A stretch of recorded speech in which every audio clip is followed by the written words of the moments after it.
खामगाव शहराजवळील शेलोडी शिवारात जुगार अड्ड्यावर पोलिसांचा छापा, 12 जण अटकेत, मुख्य सूत्रधार फरार।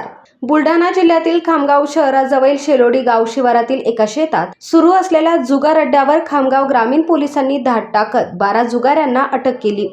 या कारवाईत लाखो रुपयांचा मुद्देमाल जप्त करण्यात आला असून मुख्य सूत्रधार म्हणून सांगितले जाणारे राजेंद्र बघे हे घटनास्थळावरून अंधाराचा फायदा घेत फरार झाले। पोलिसांनी दिलेल्या माहितीनुसार जिल्हा पोलीस अधीक्षक निलेश तांबे यांच्या आदेशानुसार ही कारवाई करण्यात आली। छाप्यादरम्यान 12 जणांना ताब्यात घेण्यात आले, तर मुख्य सूत्रधार राजेंद्र बघे हे पळून जाण्यात यशस्वी झाले। या प्रकरणी संबंधितांविरुद्ध विविध कलमान्वये गुन्हे दाखल करण्यात आले असून फरार आरोपीचा शोध सुरू असल्याची माहिती किशोर तावडे, वरिष्ठ पोलीस निरीक्षक, खामगाव ग्रामीण पोलीस ठाणे यांनी दिली। युवा क्रांती न्यूजसाठी आकाश बोरसे, संग्रामपूर।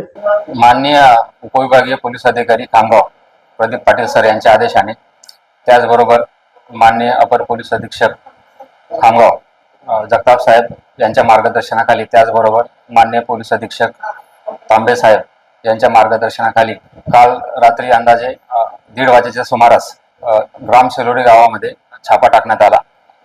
त्या छाप्यामध्ये police station Shivajinagar, police station Khamgaon शहर, त्याचबरोबर पोलीस स्टेशन खामगाव ग्रामीण येथील स्टाफ होता।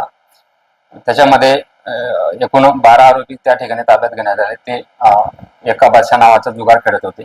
त्याच्यामध्ये जवळपास 22,700 रुपयाची रोख रक्कम होती आणि इतर सर्व मुद्देमाल मिळून 8,43,000चा जवळपास वाहने, मोबाईल असे वस्तू जप्त करण्यात आले। त्याच्यामध्ये एकूण 13 आरोपी आहेत, 12 तिथे खेळणारे होते आणि एकूण जो मालक होता त्याच्यावर पण आपण गुन्हा दाखल केलेला आहे, अपराध क्रमांक 283/2026 प्रमाणे। सदर अपराधाचा तपास माननीय पोलीस उपअधीक्षक पाटील साहेब यांच्या मार्गदर्शनाखाली सुरू आहे।